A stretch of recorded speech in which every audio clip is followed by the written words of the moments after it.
Good Wednesday afternoon, everybody. It's Jim, it's Matt, and we are here. And we're going to be joined by somebody who's been a friend of mine for a while now. He's an incredibly talented writer. He's great. Got his own show here on YouTube. He's Jason Watkins, and he is Hall of Fame college sports. Jason, welcome. Hey, thanks a lot for having me, Jim. Good to see you again. Good to see you again, my friend. Now, you have been covered a number of different things over the years. You've covered golf, you've covered college football, and now you're covering Oklahoma and the SEC. And Matthew is right there not too far from the campus of the University of Georgia. So you got some the SEC is well represented here today. Yeah, good deal. So let's open it up, guys. Good news, if you're an Ole Miss fan, they didn't get dinged last night for Kiffin leaving, and I think that was actually a pretty good situation.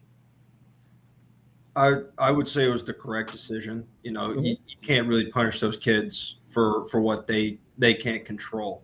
Right. Same team, different coach. Charlie Weiss Jr. is coming back to be their offensive coordinator throughout the run. So you would expect schematically their offense isn't going to change that much. Obviously, you won't have the input of Lane Kiffin when it comes into your week in, week out game planning. But overall, I think that's the correct move by the committee. I was a little bit surprised to see how far Texas A&M fell. How about you, Jason?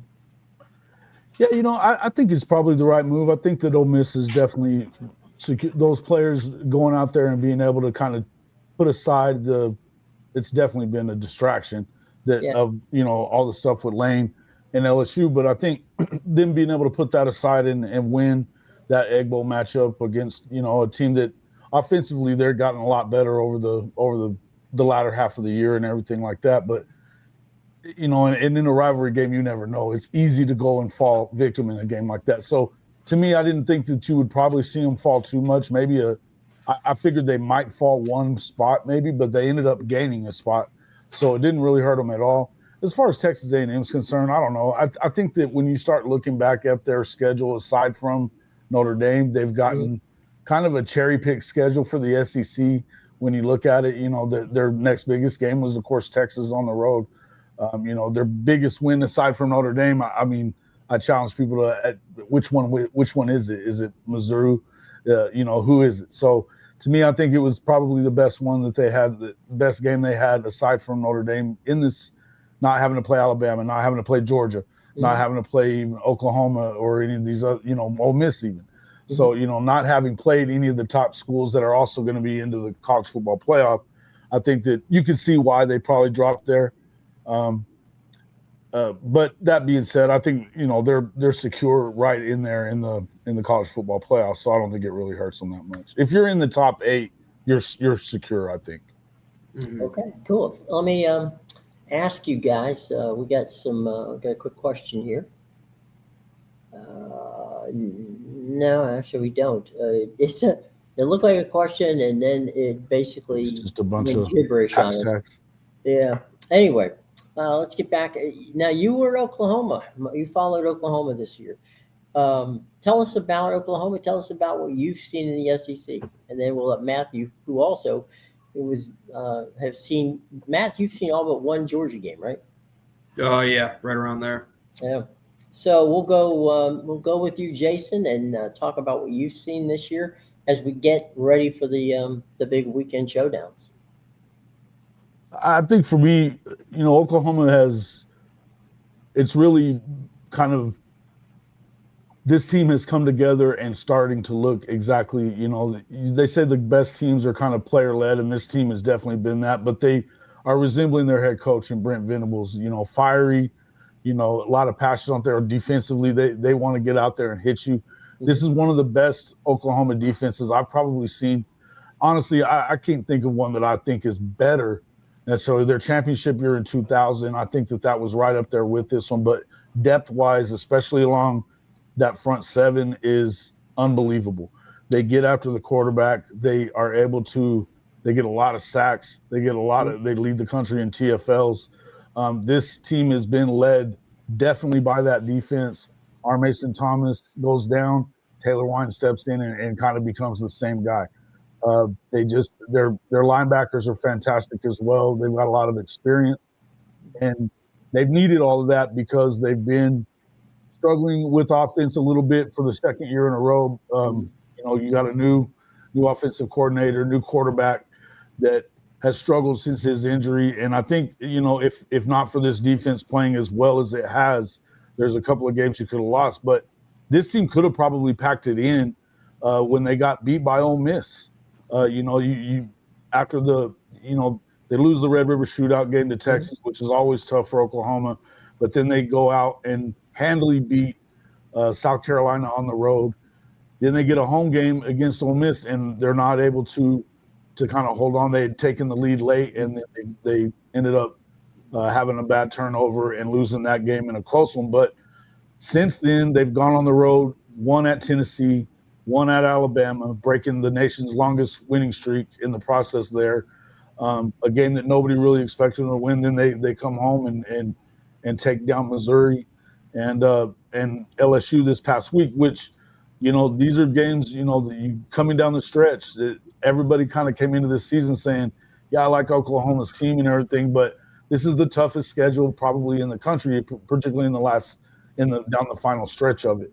Nobody really expected them to be at this point. So although I'd like to see their offense be a little better heading into the playoff, their defense is second to none, in my opinion. And I think it's just, I'm excited about what could possibly be if they do get just a little more efficient on the offensive side. I think the sky's the limit. But defensively, I haven't seen anything like this in a long time. They've taken on the moniker of hard to kill, and they've certainly been that.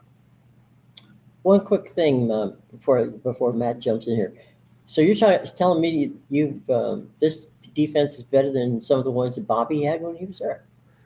Listen, it's right up there with the one he had in 2000, 2001, which were among the top. Absolutely. And, this is, you got to remember Brent Venables came in as a co-defensive coordinator under Bob Stoops from year one that he got there. So he's not he's known for this. He did the same thing at Clemson, built a championship level defense in short order once he got there as well, that was able to go in and win 2 championship games and shut down Alabama. So this isn't new for him, but Brent Venables took over play calling duties again this year. Being kind of on the hot seat coming into the season, he decided if he was going to go out, he was going to go out doing it his way. It's paid dividends, I believe. They've obviously recruited very well, and this team looks like an SEC team, particularly in the trenches and playing the way that they have been on the defensive side. Matthew. I was going to touch on Oklahoma. It's been, when you come to their defense, it really has been the size in the trenches, their ability to create havoc and reset the line of scrimmage, week in and week out. They say defense travels, and it has for Oklahoma all year. I won't lie. I thought they were done the second they lost that game to Ole Miss. I really thought that was going to be it for them. Just the way their offense had played, I didn't think. But there's a certain level of credit that has to be due to Brent Venables and that staff to be able to refocus themselves and bounce back after that, because it wasn't an easy slate that laid ahead. They could have lost any one of those games that they've played after that Ole Miss game, but they haven't. So that's really good. I am very curious. They've got a little bit of time now until that first round bye, and I would like to see some growth on that offense. It's been one that just has not found a rhythm after John Mateer got hurt with his hand injury. Now at this point, you have had the time to heal. I understand that you still get banged up throughout the season, that when you're playing, you come back from injury. But they need to find some continuity and some rhythm on that offense, because right now their consistency is the key for him. He's got to get more consistent. I agree with you 100%. There was times in the LSU game that it very easily could have went the other way. If it not for that defense, literally they only gave up 2 third downs, and they were in the second half. Being a 3-3 game at the half with a turnover, I mean, the first one, credit Mateer a little bit for he threw the interception, but he made a key tackle down there, or it's a pick 6. And then they get a turnover on the next play by Peyton Bowen. So that could have been, a big swing. It didn't happen, but he's got to be better. There's no two ways around it. You got 3 weeks to get ready for your next game, probably, around the 19th or 20th, but you got to be better than that if you expect to advance in this tournament, no doubt about it.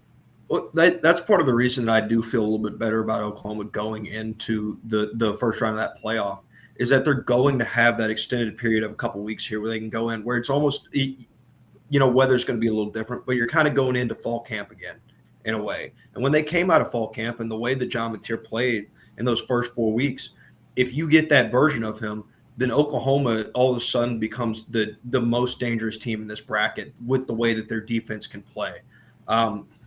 So they have it all set ahead of them. I don't know if we can bank on John Mateer coming back to form, but if you can, Oklahoma is the last place that you want to go and play in this playoff. One of the things that, and one of the reasons coaches like, getting into bowl games is you get that extra practice, like you were just talking about. And, Jason and I have been around this game a long time. And there's things that you can do now, Jason, as you know, and Matthew, as well, that you can take and go, okay, let's really dig into the film because we got a week, 2 weeks, we can really cut this stuff up and figure out where it is. Because during the season, it's almost impossible to make those kind of changes.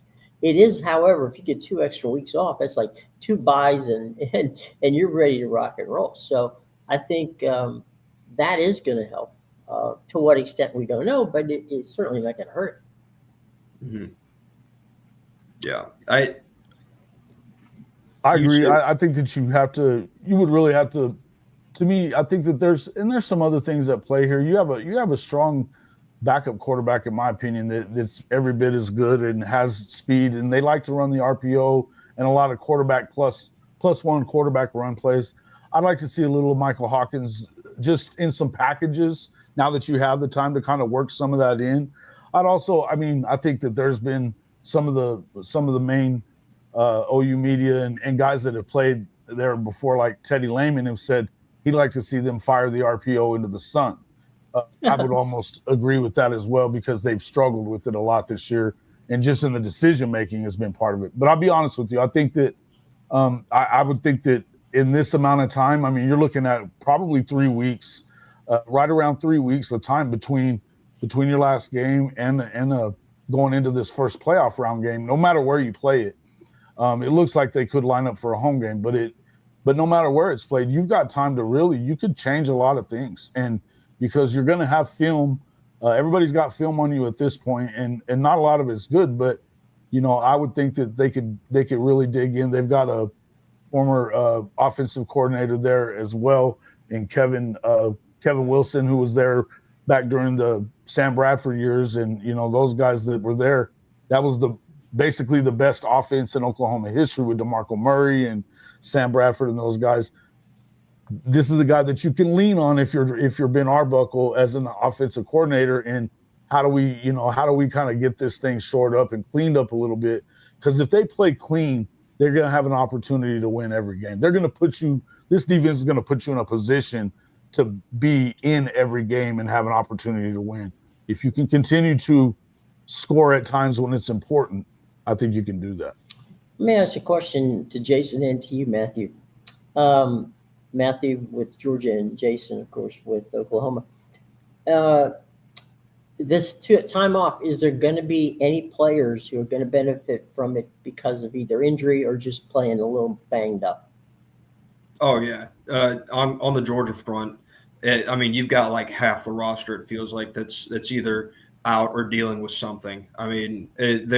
You look at the rosters of both Georgia and Alabama heading into this SEC championship game, and you just see key guys missing across the board.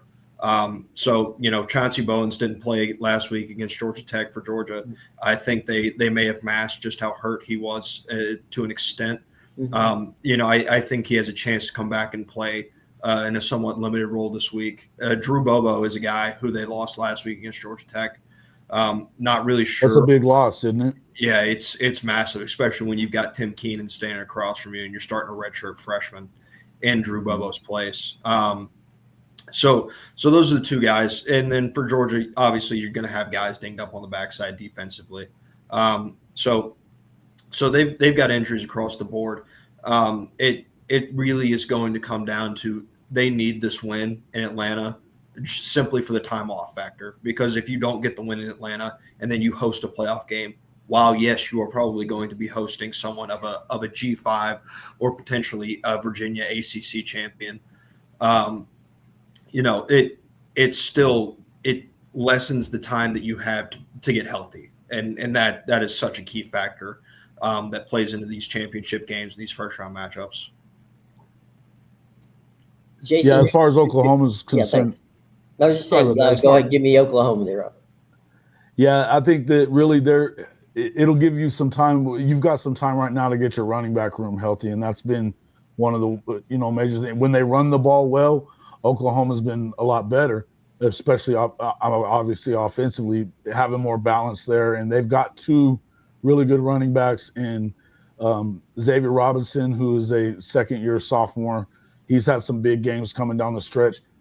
True freshman in Torrey Blaylock, who's been really a highlight for this Oklahoma offense since day one, and he's played hurt for most of the year. But they really, Xavier Robinson was definitely banged up a little bit in the LSU game. Torrey Blaylock had some big runs in that game, but you can tell that he's a little banged up too.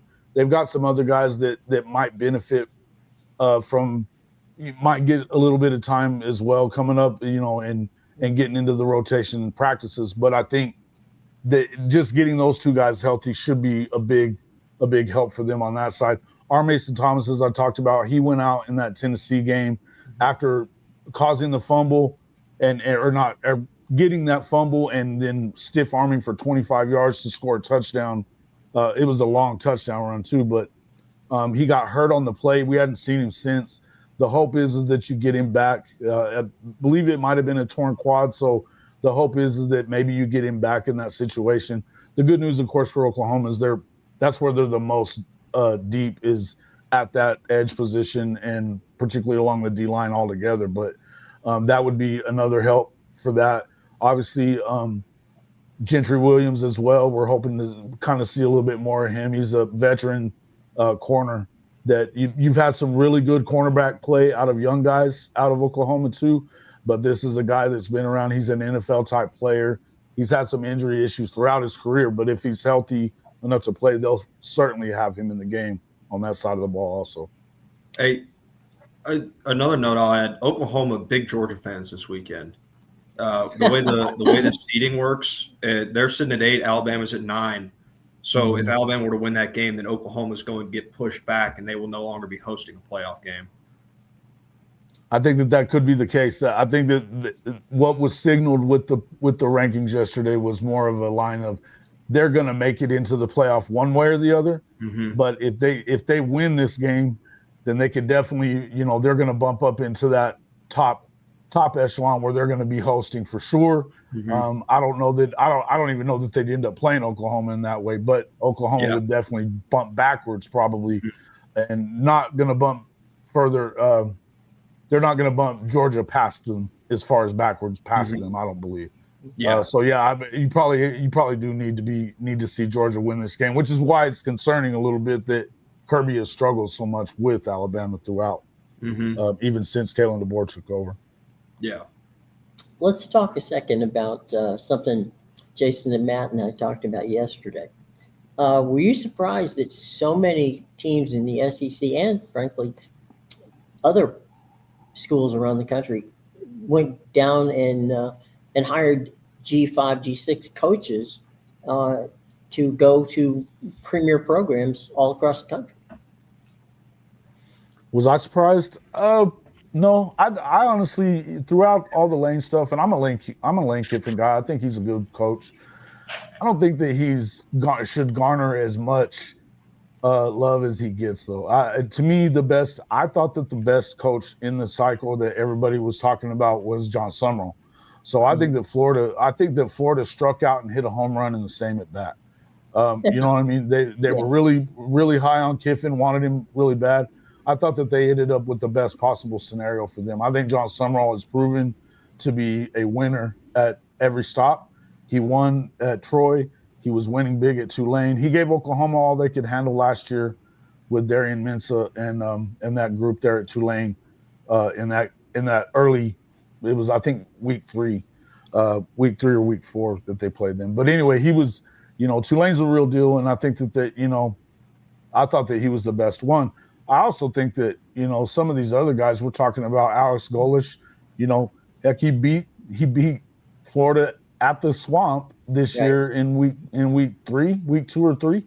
I like him. Yeah, I like him a lot. And then, not that I'm an Oklahoma State fan at all, but I thought that they did really well with Eric Morris. Yeah. I thought that was a big pickup for them as far as his ability to kind of develop quarterbacks and stuff. And right now they need everything that they can get there. So to me, I feel like the guys that you've seen get jobs so far, and I even really liked what Kentucky did as far as they in about 12 hours they fired Stoops and had another coach in place in 12 hours, and it's Will Stein, who's had back-to-back Heisman finalists the last couple of years, and guys that send to the NFL. I think that's big for them. My question I was going to ask you guys, what the hell's going on at Penn State? They fire their coach so early, and now we're late in the cycle. All the best coaches seem to be gone, and they're still there without a coach. What's going on? Okay. I actually had conversations this morning with some people about this. Okay. And here's what I'm going to preface it by saying it is my understanding based on, I have no firsthand knowledge of this. I'm simply going off of what a very trusted person told me. And that is Jimmy Sexton has frozen them out. And he is not, they had a plane flying to a couple of different places. And Jimmy Sexton picked up the phone and said, turn the damn plane around because we're not even talking to you. It goes back, and again, I have no firsthand knowledge of this. I'm only going off of the person who I trusted who told me this, that there was a great deal of racial overtones toward James Franklin at Penn State. And, we all know the famous line from James Carville, who said, Pennsylvania is Philadelphia, Pittsburgh, and Alabama in the middle. He never really was accepted there. He got a lot of grief. His wife, his family got a lot of grief off the field. He never once, because James Franklin is a class act, never once did he ever bring it up. He did bring it up constantly to the athletic director, who didn't seem to feel compelled to do anything about it. So when he left, when you have an agent like Jimmy Sexton, who controls a hell of a lot of good coaches, and he says, you know what, screw them. None of my guys are going there. So I don't know what's going to happen. They're looking at they're going way out to BYU, to Boomers country. The coach. But they already signed. They re-signed Kalani. They re-signed Kalani last night. So that's out too. That ship has sailed. I don't know. I don't know where they go. It looked like, it appeared that this afternoon they had shifted their focus to Jeff Brom and Brian Dable, but recently Brom has come out and told the Louisville representatives that he will be staying there. So mark another one off the board for Penn State. The further along the line we get down this, just based on some of the figures that were reported, and I've been watching some of the Penn State players, specifically their linebacker room on X right now is having a field day kind of with the fans, just kind of jabbing with them here, there, and everywhere, talking about agents, this and everything else. But at this point, there seems to be a lot of player support for Terry Smith. And based on the number they were willing to throw at Kalani Sitake, at this point, I don't think that Terry Smith is an X's and O's guy that is going to be your answer. I'm not sure he's necessarily the CEO that's going to be the answer.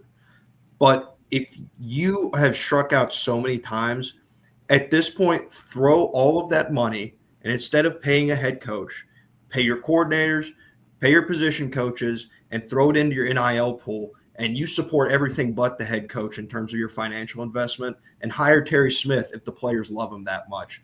At this point, it seems like it might be the easiest path for Penn State. Something's going to have to happen because this even hurt them. They only ended up the last I saw. They've signed 2 guys. They've got like 2 of their recruits that they're able to hold on to right now, and that's not a good thing. And then who's to say what are you going to lose in the portal whenever it opens in January? If you don't get this thing shored up soon, you better be throwing a ton of money in the direction of these guys. But they better be able to trust this guy. And I don't know that going with the consensus pick among players is usually the best way to go about it. Mm-hmm. We've seen that not work in the NFL. We've seen that not work at the college level as well. I go back, it immediately makes me think of Jim Tomsula with the 49ers. I used to call him the pizza delivery guy. I didn't understand why he was ever that coach. But to me, it's just one of those things that, look, you got to find somebody that has some kind of cachet. And to be honest with you, you could see this coming when they made what I feel like is a knee-jerk reaction. I'm not even the biggest James Franklin fan, but I would tell you that I thought it was a knee-jerk reaction. I couldn't believe that they fired him as they were a semifinalist in the college football playoff a year ago. Mm-hmm. And to do that early in the season, it was a bad loss, but I mean, good grief. At some point, you got to, have some perspective here. It also feels like it's been a one-man show in terms of who's going to pick the new coach. I think that's also a bad sign when all is said and done. And like you said, I actually heard the same thing that you did earlier this morning, Jim, about Jimmy Sexton freezing them out. They kind of blackballed them themselves, at least as far as his coaches are concerned. Right. And he represents the lion's share of college football coaches that are coaching at least in Power 5 circles. Well, two of his cohorts are also, former Jimmy Sexton, worked under Jimmy. So if Jimmy's freezing people out, you can bet, at the very least they're going to make people sweat. Mm-hmm. Yeah, and that's going to be tough. I mean, it's going to be tough for Penn State. And, zero leverage left. Zero leverage. They got nothing. I mean, they got. Yeah. I mean, they're good.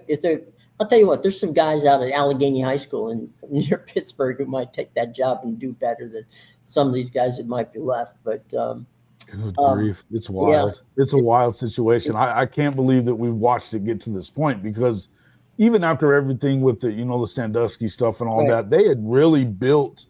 So it felt like they had built something over the next even few years. And certainly under James Franklin, they've gotten a lot better. The only teams they haven't beaten have been those top 5 teams that are in their conference and throughout the country. But they've been right up there winning 10 games. If you're perennial 10 games a year and you get fired unceremoniously that way, it makes it hard to understand. It makes it hard to believe that you would get a big-time client, a big-time guy just frothing at the mouth to go take that job. Mm-hmm. Yeah.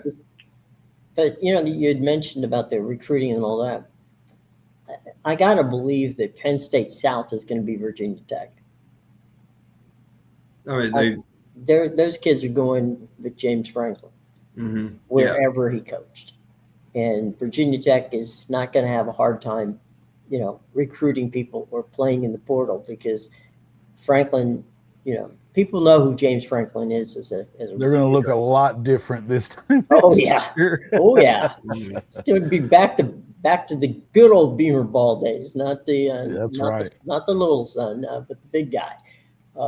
It's going to be one of those things where, remember the back there in the day, Jason, where it was hell to go to Blackbird to play. Well, it's going to be hell to go to Blackbird and play again. They brought their lunch pail to work with them, man. I remember those defenses. Those defenses were ridiculous. Oh, my God. Yeah, Beamer ball. It was in that place. It's not big, right? But it reminds me a lot of West Virginia. Where the fans are just, they're there at 7:00 in the morning waiting for the game to start. Yeah, listen, I think it's very similar. I've always looked at it as very similar to the way, the vicinity where they are too, it almost feels like an SEC program, just the way that they get behind it. Similar to Clemson or somebody like that, that they're just, they love their football out there in South Carolina and West Virginia and places like that, and Virginia as well. So to me, Virginia Tech, it's a fun one. I think I think it's big time for them over the next couple of years, and he'll turn it around quick. James is a good coach. I haven't looked at him as necessarily elite, but I tell you what, up until the NIL time, nobody was winning at Vandy. He won at Vandy. You know what I mean? He won at Vandy pre-NIL. So the guy knows what he's doing for sure. What about Jimbo? Is Jimbo resurface in this scenario where perhaps he ends up at Penn State? Man, that's a great question. I hadn't really thought of him in this situation, but it might be. They may be just desperate enough to go get Jimbo. Yeah, I mean, you would have to that's nuclear launch type threat that we're facing there. If you're Penn State going to get James Franklin, or going to get Jimbo Fisher. I mean, that's a guy who really made a career off of that 2013 season. I mean, he did some good stuff at Florida State, but that's where he made his career off of that 1 year. I mean, what he did at Texas A&M was nothing. He had every resource in the world at Texas A&M. He brought in every recruiting class in the world at Texas A&M, and he couldn't win there. Mike Elko's in year 2, and he's 11-1 right now. So yeah, I don't know what leg Jimbo Fisher would have to stand on other than the fact that Penn State just needs someone. So that was my point. I mean, I wasn't advocating that Jimbo Fisher. If they have money, he does recruit well. I don't think it's a terrible thought, to be honest with you. I think it's definitely would be from that, completely they're just looking for whatever they can get. But a guy like that, if he was willing to kind of evolve a little bit, because I think the biggest thing that was going on with Jimbo was that he was smelling himself a little too much, and didn't want to change anything. Bring in Bobby Petrino, and you say you're going to let him call the plays. You knew that wasn't happening. It didn't happen. You knew it wasn't going to, but it didn't. There was no reason why they needed to keep him around, especially when you are putting the kind of money into it that A&M was willing to put in. So, I think that it's clear that would he allow himself to change? We've heard him say, and you only seen him a little bit this year, say that he'd like to get back into coaching. I don't know. It would take a lot. But this may be the type of situation that could see him get back there into coaching, and in a place like Penn State. Look, but you're going to have to get in there and win. And I don't know, just me. I mean, character-wise, I don't know that you need a possible character problem in Happy Valley at this point. I don't know that you can really withstand it. So the one thing though, from Jimbo's standpoint, is he doesn't need the money. If that's true, if he comes back and says, "Look, I'll coach, and take less money than what Franklin was getting," who knows? Well, and that's the thing, is they're still paying James Franklin for they're paying James Franklin $50 million, and to leave them without. In a bad position. They're the craziest thing I can even think of, Jim. It's wild to me that this is where it's got to. They made the move early to be early in the cycle and get a guy that could be a splash higher. I didn't understand the talk about Matt Rule. I don't think that Matt Rule has lived up to his billing at all at Nebraska. In fact, it feels like he's running away from competition. Right. I don't know why they felt like they wanted him, but that didn't even work out. So, to me, this is just a historic, boneheaded move by Penn State in all the way around. It stemmed from, based on what I heard, Jim. I don't know anything about the potential, the race factor in it, but based on what I had seen and heard, it was more about James Franklin. And he didn't really embrace, there's still a lot of love for Joe Paterno at Penn State. He he didn't buy into a lot of that, like the boosters and some of the administrators really wanted him to. Can't I blame think him for that. was a disconnect up there. Can't blame him for that though either. No, how could you buy in? No, Yeah, I mean, absolutely I not. don't want to hear about that stuff. I mean, this guy, it's been proven that Joe Pa knew what was going on and hid it and helped hide it for all those years. If you're James Franklin, you distance yourself from that as much as possible. Yeah. Well, they distanced themselves when they started back. Remember, they put themselves on what in essence was as close as you could get to the death penalty. Mm-hmm. And they brought in Billy O'Brien, who did given what he had to do, he did a great job. O'Brien did really well, and the only reason he left was he had an opportunity to go coach in the pros, and that's what got James Franklin there. So, but he, I remember getting a phone call saying, you got to get headed for State College because they're taking Joe Pa's statue down. And by the time that they made the announcement, his statue was gone. And so the university itself went out of its way to distance themselves from Joe Paterno. You had to. I mean, it's the biggest scandal, I feel like, in college football history. I don't think there's anything over the top of it, including the SMU stuff, all that recruiting. I mean, I could care less about that, really. I think it was good theater. But I would tell you that this is the biggest black eye that college football's ever really had. And this, we're talking about a sport that's got plenty of black eyes in its history, but there's nothing worse than what we're talking about with Penn State. I don't know why they would have ever expected James Franklin to give a shit about that. Excuse my language. That's okay. I wouldn't have wanted anything to do with it myself. I would have been like, get that away from me. No. Right. Yeah. Let that be part of history we don't talk about. Mm-hmm. Absolutely. Absolutely. Other than what we're not anymore. Right. Absolutely. We are the anti-former Penn State. You know what I mean? Yeah. Right. That's crazy. It's crazy stuff.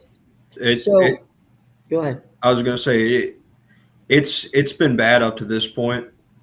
Let Brian Dable say no, and let's see what happens. I mean, that if they don't get him in there, I can't tell you where this thing's headed. I really can't. It'd be. I mean, Pat Kraft's. If they don't get Dable, Pat Kraft might as well just go ahead and hand his letter of resignation in, because otherwise they're gonna fire him. That's like the only two options. Even if things go well, like they do hire Dable and say they're able to kind of rebuild something here, I still would have to seriously consider looking into Pat Kraft and where his future lies. This has been just an utter embarrassment for that university in terms of a head coaching search, and he's made sure to put himself at the forefront of them. Absolutely, and it and it's all been on Pat Kraft too, So to me, and Brian Dable, I mean, if I'm Brian Dable, I don't know that I'd take the job just under the fact that, look, as good of a reputation as he had going into getting that Giants job, it's been seriously tarnished.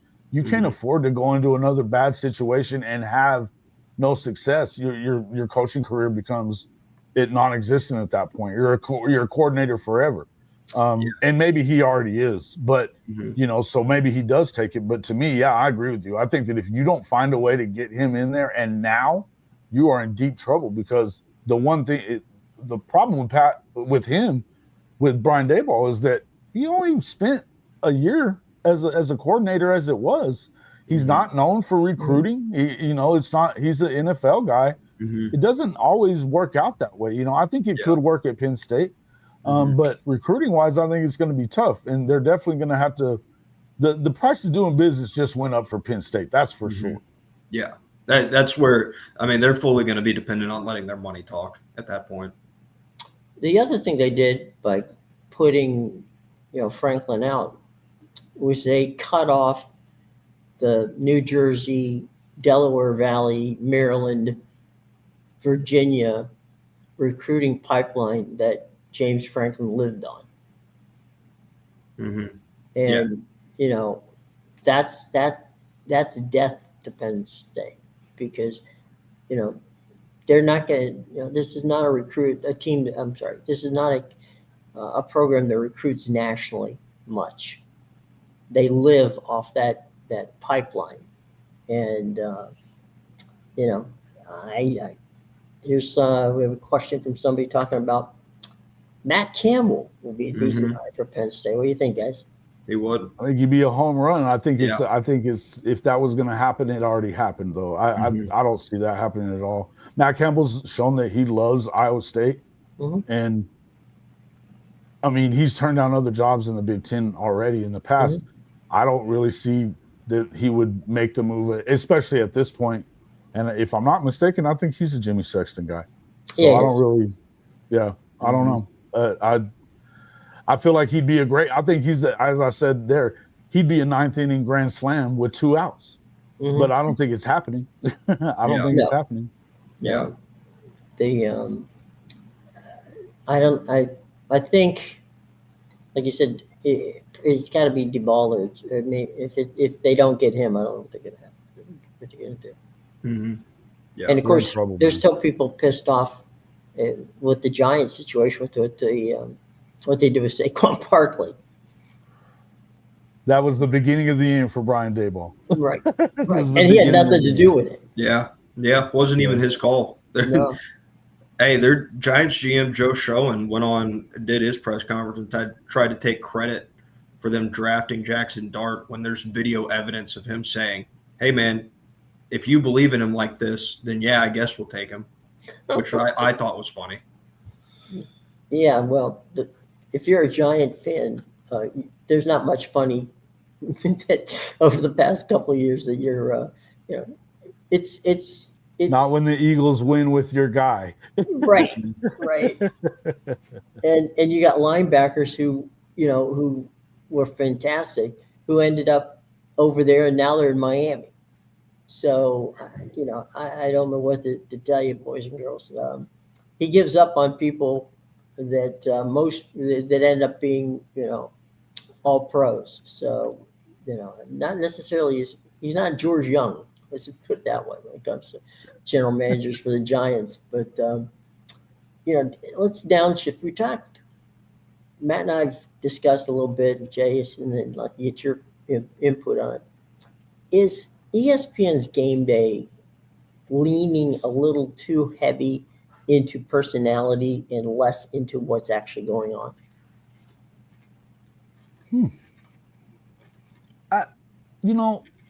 I think for what you're hoping that it is, I'm among the people. I actually like Pat McAfee. Okay, yeah. I think he's definitely taken over that set and it's turned much more into that boisterous and everything else. But I think they kind of balanced it with Nick Saban.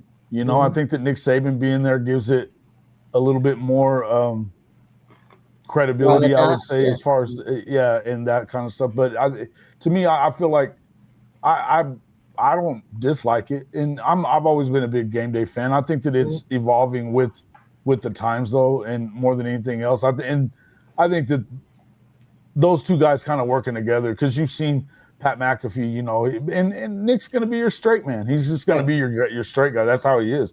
But he's very pointed in the things that he says. He's somebody that's believable. When it comes all down to it, he's the GOAT when it comes to coaches. So, it's I think it's worked out pretty well for that myself. What do you think, Matt? Yeah.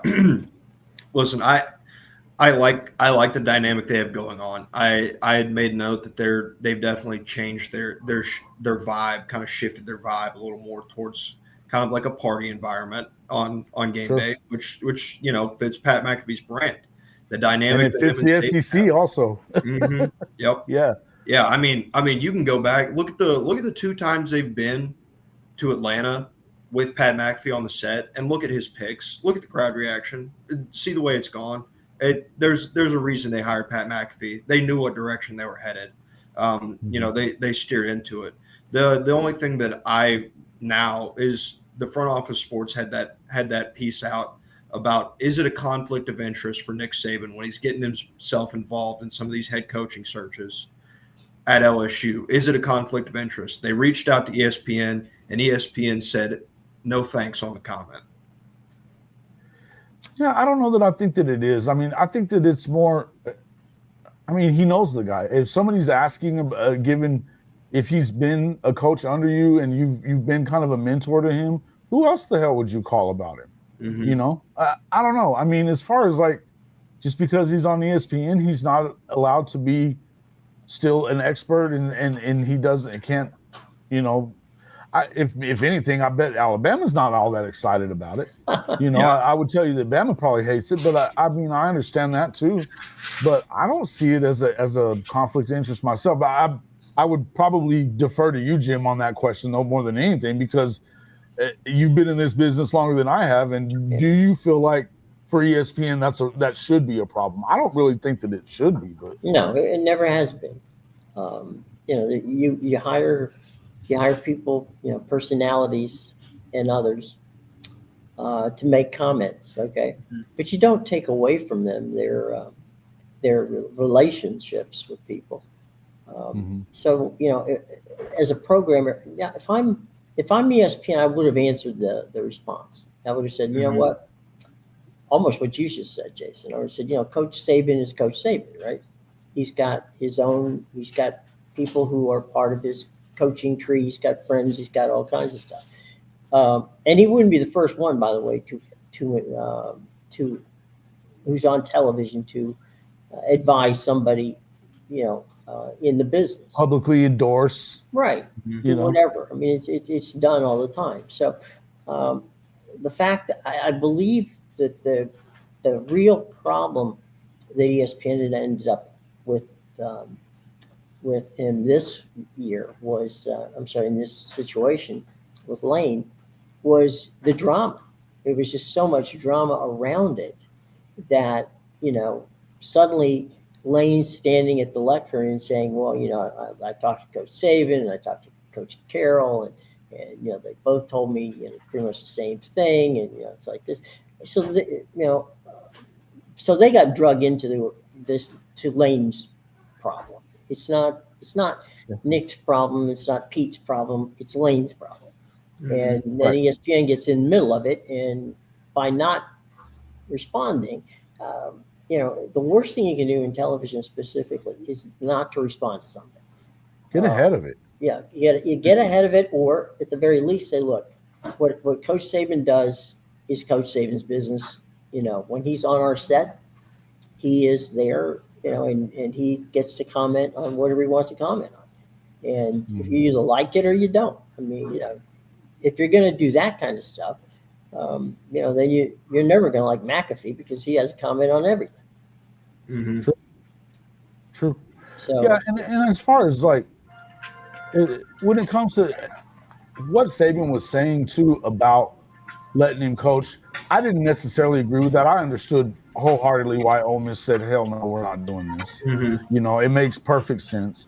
But to me, a lot of what Saban had to say was absolutely correct in that, look, you cannot blame this solely on Lane Kiffin. Some of it you can blame on Lane Kiffin. I'll give you that. But I would tell you, this is an NCAA problem. This is a calendar problem. This is a not trying to. You've got to stop trying to fit everything to the academic calendar when we are far beyond this being an academic. This is professional football light. Stop acting like it has the academic calendar really has anything to do with anything, because it doesn't. Match everything up. Make sure that everybody's going at the same time. In the NFL, you don't get to talk to these guys until it's playoff time. And you can only talk to coaches during off weeks during the playoffs too. There's no reason why you couldn't do that at the NCAA level. As much as I would tell you that I think that Lane helped make it into the circus that it was, I would also tell you that it would be very easy to stop the circus immediately if the NCAA did what it was supposed to do for once. For once, you know. The quote from Cardell Jones back in the early 2010s, he said, "We're here to play football. We're not here to play school," has never been truer. That's what people are there to do. You're no longer there to get an education. It's on the back burner. It's important for some people, and that's good. That's still out there. But for a lot of these guys, they are here to get a check, and they are here to move on to the NFL. It's a business, period, end of story. That is the way it is going. And that's what I've prefaced every single time when I talk about this. I said, I understand the move for Lane Kiffin. It is the correct move in terms of a career choice. Like this, LSU is the better place. You have a higher floor. You have a higher ceiling at LSU year in and year out, bar none, easily, no question about it. The problem was always the way that Lane Kiffin went about it. That was always going to be the issue with the way they did it. But in terms of the entire hiring cycle and when guys got fired and kind of when guys got hired, is that cycle is going to continue for as long as you have the head coaching carousel that you have right now and the calendar that you have right now. Until they fix the calendar, you're going to transfer portal, recruiting, signing day being today is out of whack with the rest of the calendar. Well, I see Brandon here talking about Chris Kleiman potentially being a good hire for Penn State. Kleiman announced his retirement today. Like he's not young, but he's not, at the back end of his career necessarily. I think he opted for a little bit of an early retirement, and that you're going to continue to see that as time goes on, these early exits from college football in the head coaching ranks because of how stressful this period of time right here is. Guys, one thing I would tell you, it's definitely been stressful for Kleiman. I'm sorry. Just to bring up the Kleiman point, you saw where he kind of broke down after the Utah game a couple of weeks ago, and I think that there's been a lot of they've been pushing for this retirement in back channeling and through some of their boosters. They wanted to bring in Colin Klein. I think that when Oklahoma State started speaking about the possibility of bringing him in and him being a candidate, it kind of moved that up. I wouldn't be surprised if he ended up with another job in the future. I don't know that it's right now, but to me, it looked like that was kind of ugly for Chris. And I think they've had some struggles the past couple of years, but I think he felt like he got pushed out here, and he probably did. He did get pushed out. Yeah, he did. Yeah. I'm old enough since dinosaurs roamed the earth as I came out of school. But I was in the building the day that Bo Schembechler decided to fire Bill Frieder and give the Michigan team to Steve Fisher, and it was there was no transfer portal in those days. There was no NIL in those days. There was just do you want to coach here or don't you? And when Frieder started flirting with the idea that he wanted to coach at Arizona State, Bo basically just said, no problem. But what happened with Bo is that Bo got campus security. They went to Frieder's office. They packed up everything Frieder had. Frieder had a car which belonged obviously to Michigan. He turned the keys to the car in, and they, basically left him on the sidewalk. No, they didn't do that. But they called him a car and put everything in the car and sent him home. And wow. That was it. I mean, there was no last minute thing where as we saw with Lane, being given the Mississippi State troopers were out there in front of his car, taking him out to the airport so he could get out on the LSU planes. No, there was none of that. Frieder was out. You want to coach here, you don't want to coach here. If you don't want to coach here, not a problem. Yeah. I want a Michigan man. Wow. Fisher's my man. And I'm not saying that Ole Miss is going to win a national championship like that Michigan team did, but it's you got to feel bad for the kids.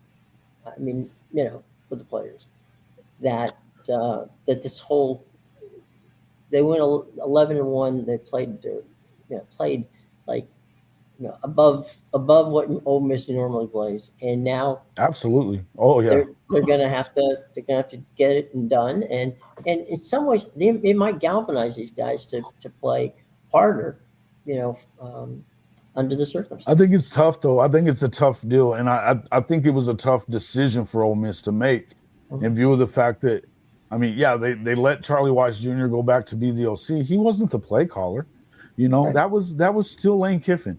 They game planned and did some of the stuff they were doing, but this is Lane Kiffin's football team. Mhm. So I find it hard for that to work out. I definitely think I agree with people that think there's no way you could let him stay. And when you're with a rival, now you just went to the enemy, which is definitely one of their enemies there at Ole Miss. Is one of their yearly rivals is going to be LSU. So yeah, I think that they had to do it, but I do think that it's tough for them. I find it hard to believe that it won't. I mean, I think they get past the first rounder, whoever their first round, if they're going to get one of the G5 teams. It looks like they will. But I don't see them getting any further than that. I think it's going to be tough for them to get any further than that. And just because of the fact that I don't know what to think of Pete Golding. I don't, as a head coach. I mean, this is, you're going to cut your teeth in the playoff. Yikes. You know what I mean? And he's not an offensive guy, and they're led by offense. So I feel like it's a tough deal for them, and it sucks. It does suck for the players, man. Definitely sucks for the players, but I don't think it's going to end in them winning the national championship, to be honest with you. How many of those Ole Miss players are going to be in LSU next year? Not as many as you think.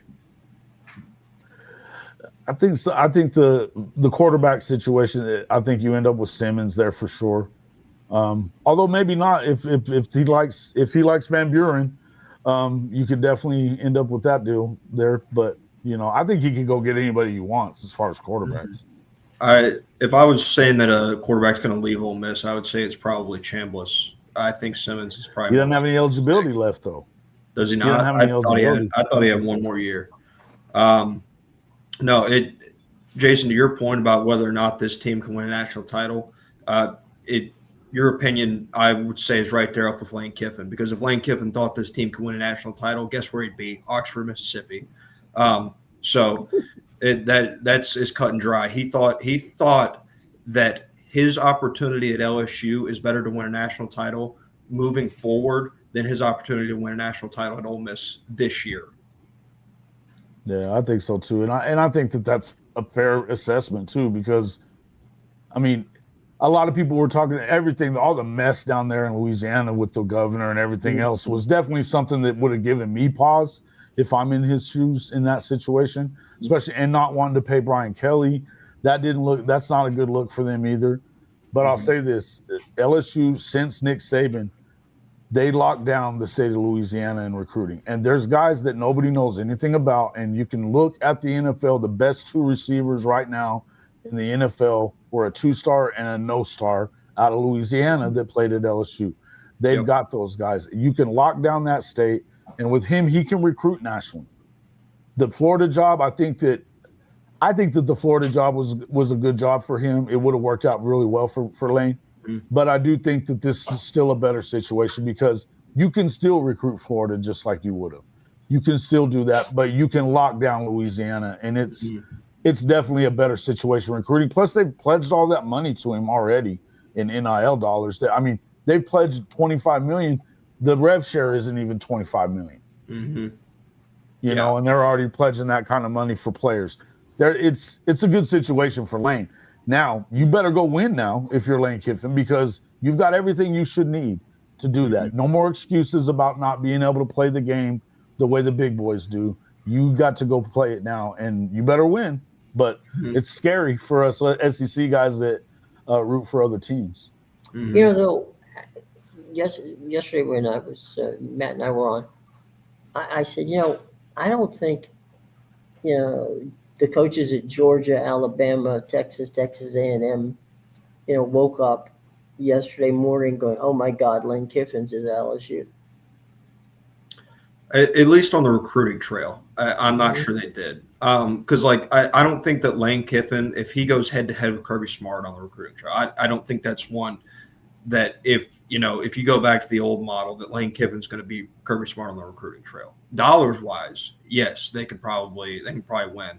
But Lane Kiffin's calling card has never been his ability to recruit the high school ranks. He's a fantastic play caller, really good schematically, and attacks the transfer portal really, really well. But his calling card was never high school recruiting. But he doesn't have to be a great recruiter at LSU either. Mm-hmm. They can still lock down their high school recruiting in that state just by being who they are. Yeah, you see that. This is just the way it is. And Coach O being back in the system with them, that's what a great move for them on that part. Surprised me that they are allowing it, but Coach O is going to be back in the building too. He can help with that. I think this is a great situation for him. I don't think you're going to have any excuses if you're Lane. You're not. Yeah, no, you can't. What about, you're talking about Coach O. So does that mean Charlie Weiss Jr. is not the OC? Oh, no, he is. Coach O will be back as defensive line coach. My guess is like recruiting coordinator probably or something. Mm-hmm. Yeah. Well, it's interesting because Blake Baker is supposedly the lead candidate for that Tulane job. I'll be interested to see what they do on the defensive side of the football if that move were to go through and Blake Baker finds himself in a different part of Louisiana next year. Ooh. Well, and Tulane and LSU hate each other, so that my gosh. Yeah. Ooh. I don't know. I would feel like that's if you're Lane, you need to find a way to keep Blake around if you can. They're gonna throw the house at him. They need to throw the house at him based on the way he's able to turn that defense around. I mean, man, were they awful and really all 2 years they were trash on defense, just awful. Mm-hmm. And they were really. I mean, I was in the stadium for Oklahoma LSU this past weekend. Their defense is legit under this guy. So I think that they'd be crazy to not pony up whatever they can to get him to stay around and hopefully he fits in with what Lane wants to do. But you got to find, if not, you better find somebody good. Because, and I don't really look at Coach O as a defensive coordinator. I think he would come in defensive line coach. He's going to be able to recruit really well at that position and be kind of an assistant head coach type of deal. But Blake Baker, he's going to let him do his thing. I mean, I think he did that pretty much with Golding as well. Just kind of let him do his thing and he did his. So it's worked before. Yeah. All right. Some final thoughts, guys. Jason, what are you going to be looking for this week? Hey, I'm looking forward to this matchup in Atlanta. I think that Kirby obviously 1-7 against Alabama, but it seems like even following that game in week 4, and it felt like they still have a stranglehold on this series at Alabama. They're still dominating it, but I'll be honest with you, they've kind of went in opposite directions since then. I think that Gunnar Stockton is fantastic. He's shown why they've stuck with him and wanted him to be the guy and didn't go and grab anybody in the portal last year, after last season, because they believe in the guy and he's shown why they believe in him. Their offenses look better. Their defense is getting to quarterbacks a lot more, something we've seen. Ty Simpson at the first part of the year, I'd say he's the best quarterback in the country without a doubt. I think the last, Oklahoma exposed a little something there on how you can get to him and force him into bad situations. They turned him over. He only had one interception going into that game, and they ended up turning him over 3 times. This is it's a good deal for, I think, with the way that Georgia's playing right now. You got to believe in them. I'm still going to pick Bama until I see Georgia beat them because I think it's a mental hurdle more than it is anything else than that. But I need to see Georgia do it. But I feel like Georgia has as good a chance as anybody. I think they're playing as well as anybody in the country right now. They should be able to find a way to win this game. They're at their second home in Atlanta. This is kind of what they do. The Georgia Tech game I'm going to throw out a little bit because we've seen them play a lot better than that leading up to that game. It's a rivalry game. You can never really – and Brink, he's done a great job with Georgia Tech as well. So, yeah, I'm looking forward to this game. Even though, it doesn't involve Oklahoma. I think this is a big-time game. We're going to see if you can finally get over that hump. And how does Alabama deal with it if they don't win this game? You know, I think it's interesting. Lots of things that are interesting about it. I don't think DeBoer's getting fired. No. But his seat's going to heat up a little bit. Oh yeah, that I get. But I'm just saying, these people who are put him at Penn State, it's like, we just pump the brakes there. I don't see that. Oh man, it's from a programming standpoint. We're going back to TV. I don't understand how the SEC championship game's not on the prime time. Prime time for the SEC is 2:30. Okay. Mm-hmm. It's always kind of been that way. I think that's probably what it is more than anything. Mm-hmm. Okay. Yeah. Don't change tradition. Because the ACC is not going to pull a lot of eyeballs away from Ohio State and Indiana. No. Yeah. Can you blame anyone? No, I'd think I'd watch something on Netflix. Yeah. No, that's going to be a rough game. And how did just real quick? How did the ACC not see this kind of stupidity coming and stick with division so that they could get the best teams in there? I don't know. Good grief! Because they had to expand. But even Jason, if they would have, let's say, got rid of the divisions, okay? You would take I would think you would take the two teams with the best records and play them against each other. Mm-hmm. Okay, it's that simple. If you that way you keep from having that crazy situation where Duke at 7-5 is playing in the championship game. It's almost like those small conferences that they get one bid in the NCAA tournament, and you get the 9 seed with the last team in their conference or whatever somehow makes their run into the championship and they get the bid. Right. Okay, that's not going to happen though. Duke is going to win. If they win this game, that means they don't get in, and now you get a second G5 team in the dance, which I hate because I don't even like having one in there. I just think it's ridiculous. But to me, you got to do something about this, and I think it's gonna come to a head, especially if you have 2 G5s and you leave somebody like BYU out of there for not beating Texas Tech when they came in 11-1, and it's wild to me that that's going to happen. They're not going to leave Notre Dame out. James, don't get it twisted. Notre Dame is not getting left out. No. I don't know about that. That was really the crux of my biggest thing coming in. When you listened to Hunter Yurachek last night, and I think everybody here's probably heard the saying, talking out of both sides of your mouth. I'm starting to wonder how many damn sides Hunter Yurachek has of his mouth.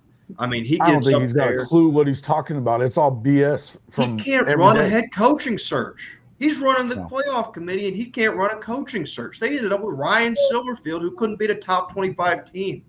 But that move that they made last night, it does a couple of things when they moved Alabama ahead of Notre Dame. One, Alabama is in the playoff, and I get it. Sure. By the numbers, that is the correct move the whole way. Why didn't you do it a couple weeks ago? Why'd you have to come back and correct it now? It makes no sense in the world. It feels like you're punishing Notre Dame for winning a football game by 29 points while Alabama won by 7. You're like, well, that win that Alabama had, because this was his words. They said, well, they ran the ball a little better. They had a 17-point lead. The game ended up tied. I mean, his explanation was mind-boggling. And then he tells us that when teams are ranked back-to-back, so like 11-12, that maybe they'll view head-to-head a little bit differently, and that teams that are idle this week can still move. He set the table that if Duke wins and BYU that's where loses, it makes me feel like they are talking out of both sides of their mouth, no doubt about it. But that's what makes me believe that they're not moving Notre Dame out. Everybody look, no matter what, Miami beat Notre Dame in week 1. There's no two ways around it. I don't care if it's all the way back in week 1. And I'm not saying that it means they would beat them this time around. But head-to-head should matter. It has to matter. And no matter what, the fact that how Miami isn't in the conference championship game, that's part of the problem for them, though. But There's no way that you can literally say that it's the right thing to do to put Notre Dame in over Miami. But they're doing everything to tell you that they're going to put Notre Dame in over Miami. They're going to do it. And no matter what, you can attack anybody. There's a number of teams you can go with their resume and all that kind of stuff. Good luck with that. In the end, the only way that Notre Dame, it looks to me like they get left out, is if BYU wins against Texas Tech, because they're going to get the bid, and Tech is locked in. They're locked in on Tech for whatever reason. I don't think that they've played anybody in particular on their schedule either, but they're winning by 25 points or more in almost every game. So our all 11 victories are over 20. So, it's been that kind of year. I don't think, again, I'm not the biggest Texas Tech believer, and I don't know that BYU played the schedule that you need to play to be able to surpass whoever. Neither did Notre Dame, really. But I'll tell you this, Notre Dame is that golden dome they love. If the Northeast, I was watching something earlier that the Northeast doesn't, and I agree with this, they don't care about college football per se in Boston and New York and places like that. But they do care about Notre Dame. If Notre Dame is there, you get the eyes on the college football playoff in the most densely populated part of the country. Without Notre Dame in it, they don't give a crap. I think that puts them in, myself. Jason, to your point on that, the New York newspapers, okay, they don't cover Rutgers. They cover Notre Dame. Notre Dame still has an outlet, in New York. They have a radio station that carries all the games. In Boston, what's the biggest football game of the year? When Notre Dame plays Boston College. Yep. It's just not, these are pro towns. Everything goes around pro. The biggest thing in Boston when it comes to college is the Beanpot, which is a hockey tournament every year between Northeastern, Harvard, BYU, Boston College, and Boston U. And BU, yeah. And they all play at the Garden, and those tickets are hard to get. 17,000 tickets, and and they're the toughest tickets in town. It's not college football. Never has been, never will be. But they definitely are Notre Dame people, and the networks happen to be in New York, and they know that Notre Dame moves the needle. They know where the numbers go, and when you look at the college football championship game, there was a lot of eyeballs on that game and it being a Ohio State Notre Dame game made it even bigger for them. Right. I think that they're going to do everything in their power to put Notre Dame in every year. Now, I think that Notre Dame is probably looking at the changes that they're making to how they're supposed to be picking it. I wouldn't surprise me if they just at some point went to an AI model, an algorithm of some kind that puts in what they want. Because if you got guys like Hunter Yurachek, to your point, Matt, these guys are idiots. They're going to find a way to let their biases in. Yeah. Anything to get Hunter Yurachek off my TV on Tuesday nights. Give me the computers, man. Give me the computers. Yeah, anything. I will say, I would have a problem if they did move Miami in, just because at this point, Miami's idle too. They're not playing in a conference title either. You can blame that on them. You can blame that on the ACC. You can blame that on either one of them. Sure. They're not playing in a conference title either. And everybody got up in arms about if Texas doesn't make it, then we need to, we're going to reevaluate the non-conference scheduling. In that case, Notre Dame has a better argument than Texas does, because if they don't play A&M, guess what? They're a one-loss football team, and you don't have a question about where they are. They're sitting firmly inside of that top 12. They played 2 games. They lost by a combined total of 4 points to 2 top 10 football with teams. a freshman quarterback, and you had a bad call in the A&M game, a terrible call that set up them winning that game as it worked. You're a CJ Daniels catch and a holding call away from being 12-0 if you're Notre Dame. I think it's the right call to have Notre Dame in. They're better on the metrics. I understand the head-to-head. They're better in the metrics. They've been a better football team since those first 2 games. They've gotten better week over week.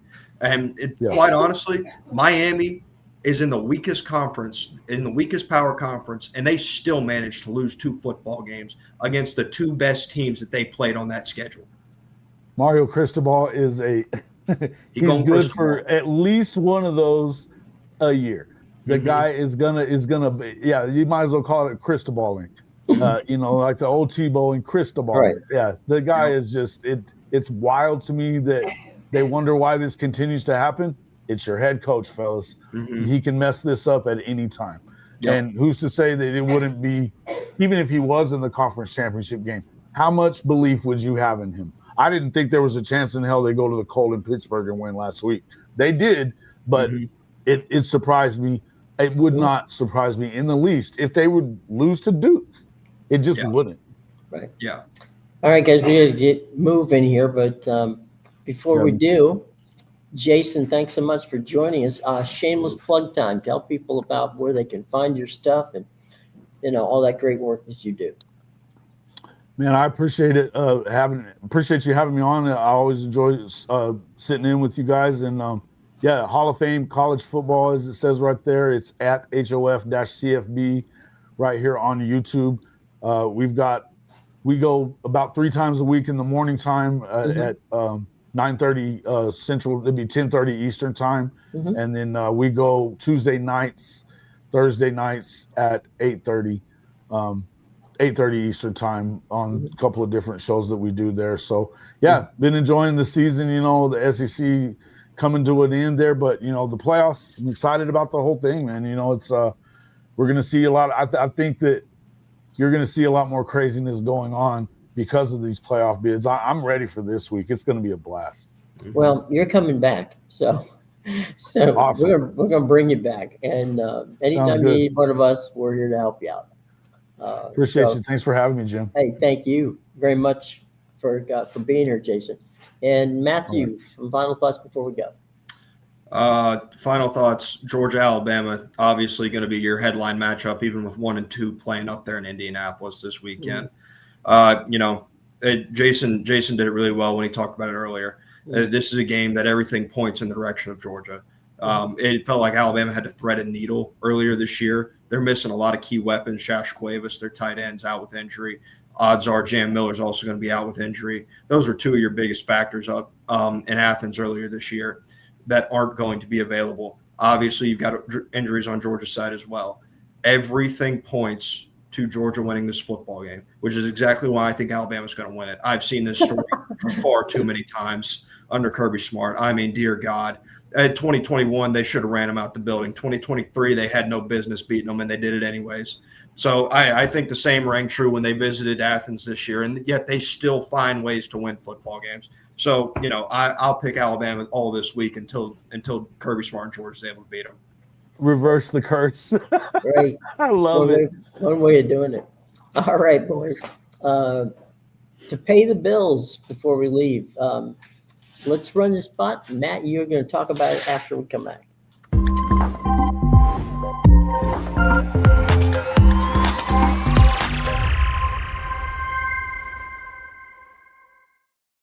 Thanks to Zach for being part of the show. Yeah. Big shout out to Zach Bobo Real Estate, sponsor of the show. He does all things real estate, buy, sell, invest in the state of Georgia. Doesn't matter where you are, he will make sure to get to you. So give him a call at that number that Jim just flashed on the screen there. All right. Okay, guys. Thank you so much for joining us. And, we will continue this. We'll be back tomorrow. Our guest is going to be Dennis Dodd. And Dennis, Jason, you and Dennis are buddies too. Uncle Dennis. Dennis is coming tomorrow. And then Chris King on Friday. So we have a full slot of people coming up, and you're welcome anytime, Jason. So hang in there. Thanks for having me so much. Appreciate that. Always a pleasure. All right, gang. Thanks a lot. Have a great day, and we'll see you soon. See you tomorrow. Bye-bye.